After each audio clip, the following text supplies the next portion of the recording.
فرمایا اب تو نے شکر ادا کیا ہے، اب سمجھ آئی ہے شکر کی۔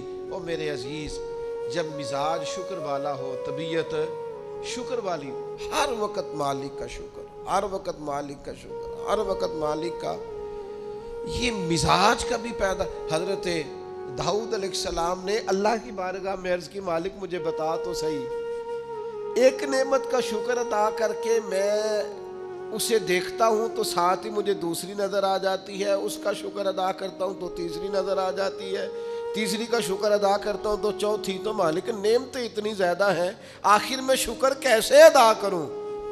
تو رب کریم نے فرمایا اے داؤد، آپ تو اپنے رب کی معرفت پانے لگ گئے، کو تو معرفت ہونے لگ گئی ہے، معرفت الہی پا گئے آپ نعمتیں گنے، زندگی میں گنو، آنکھ کی نعمت گنو، کان کی نعمت گنو، سمجھ کی نعمت گنو، آپ چلنے کی، چھونے کی، پکڑنے کی، سمجھنے کی نعمت شمار کرو، گنو۔ اللہ نے ماں باپ دیے، بہن بھائی دیے، اچھے استاد دیے، مشائخ دیے، گنو۔ اس کریم رب نے کرم کیا اور اپنے لاڈلے نبی کی امت بنایا، گنو، شمار کرو، اس نے کرم کیا۔ اور ایک وقت ایسا بھی آیا کہ اس نے بیت اللہ کے سامنے لا کھڑا کیا، ایک وقت ایسا بھی آیا کہ گنبد خضرا کے سامنے کھڑے ہو کے درود و سلام بھی پڑھا۔ کرو شمار وہ نعمتیں کہاں کہاں، کس کس مقام پر، اور خود ہی اللہ کا قرآن بولا تم اگر نعمتیں گننا چاہو تو گن سکتے نہیں۔ مزاجوں میں شکر پیدا ہو جائے نا، طبیعت ٹھنڈی۔ میں اکثر کہتا ہوں، کبھی کبھی نہیں، اکثر کہتا ہوں، میں کہا کرتا ہوں خدا جانے بلندی ہے کہ پستی، پر جہاں میں ہوں وہاں کوئی نہیں ہے، جہاں میں ہوں وہاں، یعنی میں نے زندگی میں یہ سنا ہمیشہ عمر بھر لوگ محفلوں میں نہیں آتے، پھر میرے دوستوں نے میرے کانوں میں یہ بھی کہنا شروع کر دیا تسی نہ اعلان کرے آجے پھر سڑکوں بندے نہیں سامنے رہتے۔ وہ کبھی میں نے زندگی میں کہتے تھے لو جی لوگ اسکولوں میں بچے بھیجتے ہیں اور کالجز اور یونیورسٹی میں بھیجتے ہیں، مدرسوں میں نہیں بھیجتے، پھر یہ کہ دور دراز سے سفارشیں آنے لگ گئیں کہ تسی ان ساڑا بچہ نہیں داخل کر دیں۔ وہ جو انداز کبھی اور تھے، پھر وہ حالات بالکل بدلتے دیکھے، کیفیات بدلتی دیکھی، طبیعت بدلتی دیکھی۔ ایک دوست یہاں وقت لینے آ گئے اور میں وہاں، انہوں نے جلسہ رکھ لیا، میں نے ان سے کہا بھی سادے سے آدمی تھے، میڈیا سے ذرا واقف نہیں تھے، پرانے آدمی تھے، بزرگ تھے، تو میں نے ان سے کہا کہ میں آ جاؤں گا، لیکن یہ کہ مہربانی یہی ہے کہ آپ تھوڑا سا کوئی اور اہتمام کر لیں۔ کہنے لگے نہیں آپ کو ہی آنا۔ پھر میں چلا گیا، ہو کے آیا، سارے لوگوں نے زندگی بھر کا ہے دوبارہ کدو ٹائم دیا گے، انہوں نے آخیا تو انہوں اگوں نہیں بلانا۔ میں کیوں دی کی وجہ ہے؟ انہوں نے کہا دی تے مسجد دے چھڑن لگے سن بندے ساڑی، پرانی مسجد تے ساریاں چھتاں پر گئیاں، تو بھئی ہمارے بس کی بات نہیں ہے۔ خدا جانے بلندی ہے کہ پستی، پر جہاں میں ہوں وہاں کوئی نہیں۔ آپ مزاج شکر والا پیدا کریں، طبیعت شکر والی۔ میں نے زندگی میں صرف ایک ہی چیز محسوس کی ہے کہ یار جتنی نعمتیں ہم ان کا شکر ادا کرنے کی طاقت ہی نہیں رکھتے۔ مزید کا سوال تو تب کرے نا کس منہ سے مزید مانگے، جو ہے ان کا شکر ہی نہیں ادا ہو پا رہا، شکریہ ہی نہیں ادا کر پاتے۔ تو پہلی بات تو یہ کہ اچھی نیت اپنائیں، دوسری بات یہ کہ منصوبہ بندی کریں، تیسری بات یہ کہ لگن سے کام کریں، چوتھی بات یہ کہ جب کام ہو جائے تو پھر اپنے رب کا اور خوب ادا کریں، اور خوب ادا کریں، اور اپنے دل کو پورے طور پر تیار کریں اور ذہن سازی کریں اپنی کہ میں نے اپنے مالک کا شکر ادا کرنا ہے، اور اس کے لیے کوشش کریں۔ آپ دیکھیں ہمارے نبی کریم صلی اللہ تعالیٰ علیہ وآلہ وسلم کا طریقہ مبارکہ حضرت عائشہ صدیقہ فرماتی ہیں، ترمذی میں حدیث ہے، فرماتے ہیں کچھ دیر سرکار میرے بستر میں آرام فرما ہوئے، پھر حضور نے نماز کی نیت مان لی تو قیام میں بھی سرکار نے آنسو بہائے، رکوع میں بھی آنسو بہائے، سجدوں میں بھی آنسو بہائے۔ تکمیل نماز پر میں نے عرض کی یا رسول اللہ، اللہ آپ کے صدقے اگلے پچھلوں کو معاف کرے گا۔ اتنا زیادہ سبحانہ. تو فرمایا افلا اکون عبدن شکورا, میں رب کا شکر گزار بندہ نہ بنوں. یہ شکر کے آنسو ہیں جو رکوع میں بھی ہیں, جو سجدے میں بھی ہیں, جو قیام میں بھی. تو میرے بھائی کبھی شکر کے آنسو بھی بہا, کبھی شکر کا رکوع بھی کر, کبھی شکر کا سجدہ بھی کر, کبھی شکر کا قیام بھی کر, کبھی شکر کے نفل بھی پڑھ. اس لیے کہ اللہ تبارک و تعالیٰ نے خاص رحمت کی ہے. ہمارے ہاں بے چینیاں اس لیے بڑھتی ہیں کہ جو نعمتیں ہوتی ہیں ان کی قدر نہیں ہوتی, جو نہیں ہوتی ان کی طلب ہوتی ہے.